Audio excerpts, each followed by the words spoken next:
All right, so today we're taking a deep dive into something a little different. Oh. Yeah, we're looking at political satire. Okay.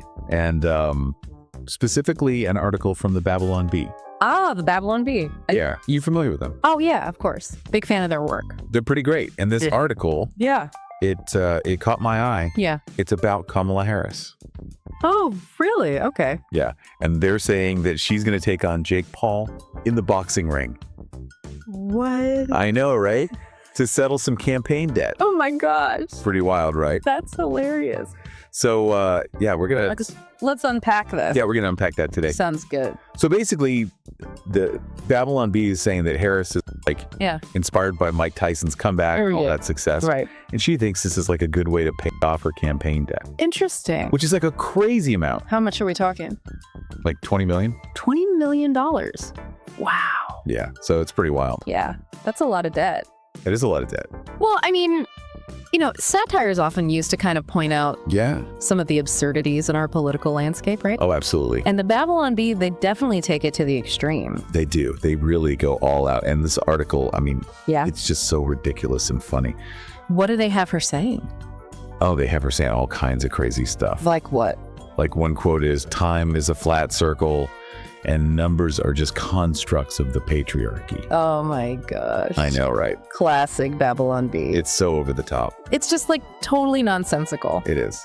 But it's funny because like you said, it does make you think a little bit. Yeah. About, maybe some of the real issues underlying it. Exactly. Like, the spending in campaigns and stuff like that. And the public's desire for like accountability. Right, exactly. It's like they're taking this idea of, politicians getting away with things and they're just like blowing it up to this ridiculous proportion. Exactly. Exactly. Yeah, and it really makes you stop and think. It does. Like, wait a minute, is this really how it's supposed to work? Exactly. And it's like a way to kind of critique those things without being like super serious and preachy. Right.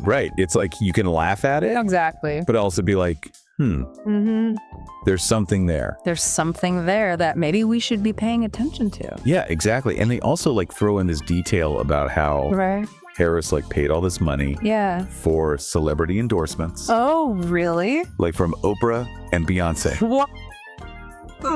I know, right? And obviously like it didn't guarantee her a win. Well, yeah, I mean, come on. Right. Oprah and Beyonce. You would think. You think that would be enough? Yeah. But I guess not. I guess not, according to the Babylon Bee. So what happens? Does she win the fight?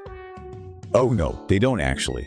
See what happens in the fight. Okay. But the solution they propose is even funnier. Okay, I'm intrigued. So she decides to offer even more money to John Legend and Julia Roberts. Oh my gosh. I know, right? To like promote the fight. Yeah, to like promote the fight. Oh my goodness. It's like this whole... It's like a spiral. Yeah, it's a spiral of absurdity. It's like throwing good money after bad. Exactly, but like in the most hilarious way possible. But it makes you think about like the role of celebrity endorsements in politics. Like, do they actually influence people?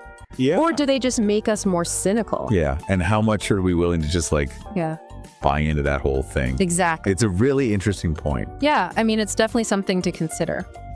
It is. And I feel like the Babylon Bee, they do a really good job of kind of bringing those issues to light. Yeah. In a way that's like... It's approachable, right? Yeah, it's approachable. It's funny. It's not like a lecture. Right, exactly. It's not like a dry, political commentary. Right. It's entertaining. Yeah. And it makes you think. It does. Which I think is really valuable. Absolutely. So yeah, I mean, I think we can all agree that the Babylon Bees pretty great. They're pretty on point.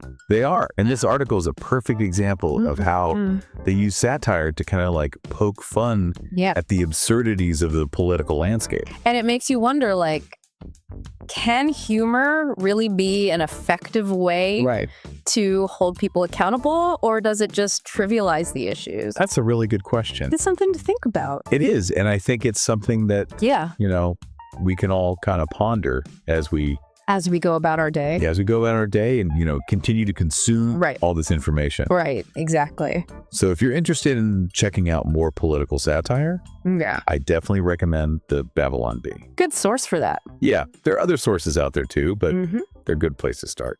Yeah, and just remember, keep your critical thinking cap on. Always. And enjoy the ride. Exactly. Have some fun with it. Absolutely. All right. Well, that's our deep dive for today. Great stuff. Thanks for joining me. Thanks for having me. And we'll see you next time.